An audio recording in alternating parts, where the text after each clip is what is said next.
on, everybody? DjGoHam here. Welcome back to the channel. It's Farm Sim News, babe. Instead of a normal Farm Sim News, we're going to be taking a look at all the top stories and best things that came out in Farming Simulator this week. Think of this as a weekly roundup of everything that you need to know about. We're also going to take a look at the top stories that came out over the past 24 hours that would have been in a normal Farm Sim News video anyway. So, let's check them out. The past 24 hours have actually been pretty epic, with 3 big-time modders doing what they do best, starting off with custom modding and the John Deere 4940 self-propelled sprayer. I'm so happy to say that out loud. They say that it is coming back with similar customization and functionality that we saw in Farm Sim 19, and I know this mod was highly requested by you guys, and we're finally getting to see it. Casaria's Modding are also working on a self-propelled sprayer, but this one is more for the red team, the Case IH Trident. Now, we've seen this before, but not with this box, the new Leader NL5000 G5 dry box. They're both aimed for all platforms, and they're actually part of a partnership with custom modding with Project Red Farm, which also includes combine harvesters, planters, and other things. And speaking of big red planters, JA Modding also has some new goodies for us today, as he shows off the Case IH Fasterizer 6161. Yes, that's a big planter, which is now in game. They say they're still a ways off from getting it in our mod folders, but it's happening, and it's making great progress. Speaking of progress, let's progress over to the weekly review portion of the video, and let's take a look at the top mods that came out this week on Mod Hub that I think everyone needs to download and at least give them a try. We have 3 maps released, including Greenlands from Peter 716. This map is a fictional UK map with 100 fields and removable fences and hedges, so you can literally farm the entire map. You just gotta plow it up. Next is the USA map, Fox Farms from Zolly 708. This features 26 fields and is very flat. It does feature all the things that you're used to in a map and is the perfect place for massive machinery, and I mean it. Huge equipment. The third and only other map today is going to be Frühling by KA77E, or Cali, I think. This is based off a region in the center of Germany and is a very small map and compared to other maps that we've seen recently, especially to these other two. It also features tons of detail and is one of those maps that is just super easy to fall in love with. There's also a few other things that I think you guys should give a try. Some vehicles, starting off with the New Holland T4 series from Pepe 978. I know many of you have been waiting to get your hands on a smaller tractor with no cabin on it, and this is perfect one to use for a yard tractor or maybe even in your vineyards. We also received the highly anticipated Fortune ZT320 323A tractors from AAA Modding. These have been a staple in design and beauty since the original release, which I think was in Farm Sim 17 if I'm not mistaken. We also had them in Farm Sim 19 as well, and now we're going to have them again. The other vehicles that I think would be really cool for those of you that maybe like to do roleplay stuff, the Dumper Pack from Genomass. These are basically the cat dumper trucks that have been debranded. We got a whole lineup of equipment like this and from the same modder in Farming Simulator 19 on all platforms, and I'm hoping they return to 22. This was also a big week for placeables, with Omatana taking the crown for the largest silo ever in Farming Simulator history on Mod Hub, with their large silos multi-fruit mod. Included are 3 silos and 2 extensions, one of them holding 50 million liters. And there's also an extension that holds 50 million as well. I do some pretty crazy stuff in Farm Sim, we can all agree, but I can't even imagine filling these things up. Oof. Well, yeah, and you can even put bales in it. It just keeps getting better. Of course, we also have the mini biogas plant from Disturbed Simulations this week. This mod is really cool because it not only accepts the normal silage, manure, slurry, and chopped sugar beets, but also regular sugar beets, potatoes, and straw. Yeah, it is also going to be able to automatically sell electricity and methane produced, and it will store the digestate for you guys to use later. We'll take bells too. How cool is that? That's it for the all-platform mods, but there's 2 PC and Mac mods that I thought were notable and are going to change the way that you play or maybe look at Farming Simulator, starting with Proceed from Lobster. This is a really cool mod which enhances the base game seeders. You can create tram lines, use half-side shutoff, or even turn on and off fertilizer in an instant. Well, yeah, it's from Lobster. You know it's gonna be good. And our last top mod this week is another PC exclusive, the Pro Shot mod from Mantrid. You can use this to take screenshots through the pause screen and change all kinds of stuff like camera exposure, field of view, color temp of the sun, the direction of the sun, and tons more. I highly recommend that you guys check all of these mods out and give them a try. you just may find your first mod. Favorite mod. You just may find your favorite mod. Oof, I can't read. There were also some big things that were released this week from Giants that you really need to know about, like the fact that Farming Simulator 22 got an update a few days ago for all platforms, and Giants didn't even talk about it. It was a total surprise. I even found out a day later after it released. We're now on version 1.3.1 of the game, with these being the changes. They fixed the visual issues with Fidelity FX Super Resolution, fixed the visual issues on Xbox One and Xbox Series S with HDR enabled.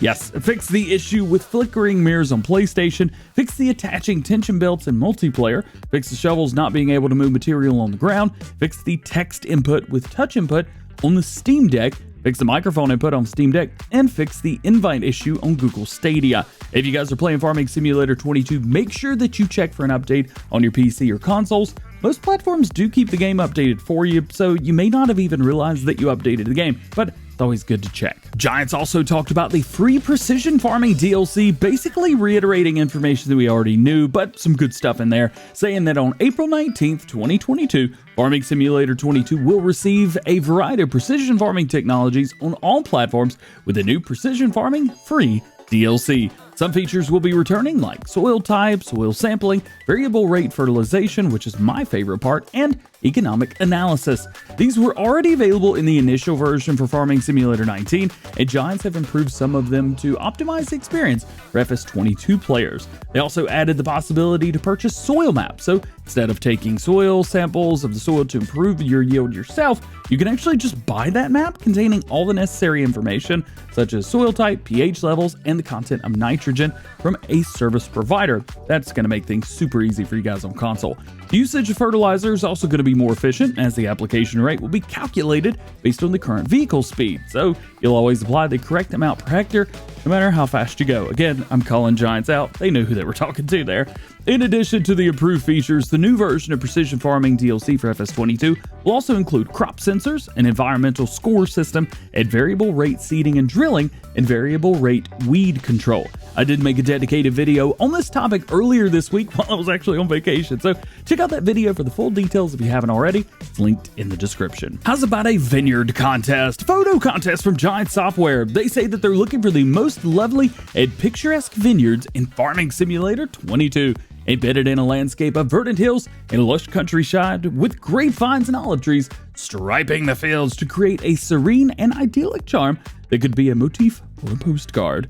And that's your task, if you want to win the grand prize anyway. They're giving away an RTX 3060 Ti graphics card for the grand prize. That goes normally about $400. Right now they're going for about $800 online. You'll also get a Porsche Diesel Junior 108 model for second place, and you'll get some swag as well. And third place winner will also receive the Porsche Diesel Junior 108 model and a few pieces of merch as well. Full details and rules can be found in the description. And the last thing from Giants this week was the last set of fact sheets for the Antonio Carrero DLC, featuring the Mach 4R, TGF 10900R, Tony 10900R, and the Super Tiger 635. All of these are going to be joining the full lineup of 10 compact tractors, releasing in just a few short days on Tuesday, March 22nd, 2022. If you guys are on PC and you would like to pre-order that DLC, the Year 1 Season Pass, or maybe you want to buy Farm Sim 22, links to all those can be found in the description down at the bottom, so make sure you check that out and use code DjGoHam. So those links go to help support the channel and no additional cost to you. Oh yeah, almost forgot, the Farming Simulator League's also returning soon for Season 4, but they didn't say exactly when.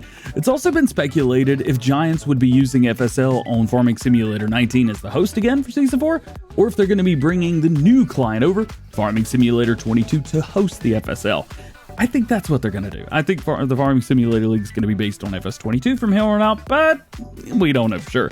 Whatever it is they're planning, I'll let you guys know once it's been made official. All right, lastly today, let's take a look at the top stories from this week that maybe you missed and stuff that I think you need to know about. Starting off with EY Modding, who's working on a narrow nose, trike, whatever you call it, Farmall H-Series. Progress was made very well this week, and I'm excited to use this as the first thing I ever learned how to drive in real life was a Farmall tractor. BC Bueller Farms is making great progress on his Mack truck and is on the right track to be done with it pretty soon, I think. We'll see a couple different versions of this truck with a lot of customization to make it your own. Connect Modding have said that this week on Wednesday, March 23rd, the day after the DLC releases, we're going to be getting to see their new mod pack, the Gen Agriculture Pack. We'll also get the release date of that pack as well. FS Modding and JA Modding teamed up and are making great progress on their John Deere 5075E small tractor. This is something we had at Farm Sim 19, and I know players are excited to get to use it again. Pepe978 is bringing back a mod as well, the Gwil LT Master Stationary Baler.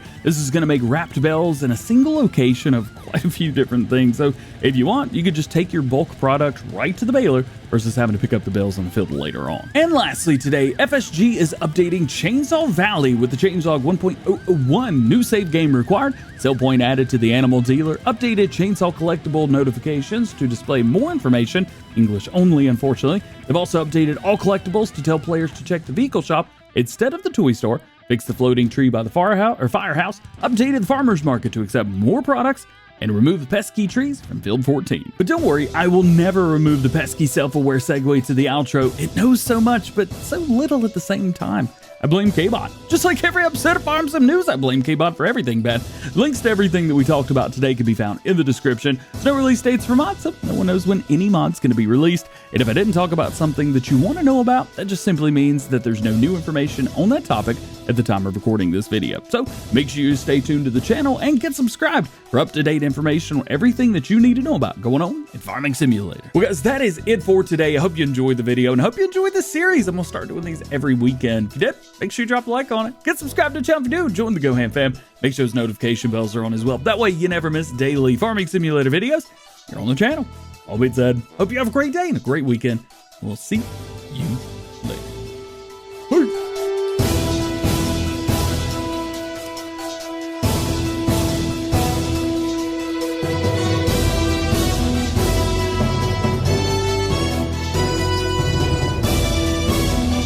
All right, what do you think? Do you like this setup? Do you like keeping it with Farm Sim News? Should we make it its own thing? I don't know what to do.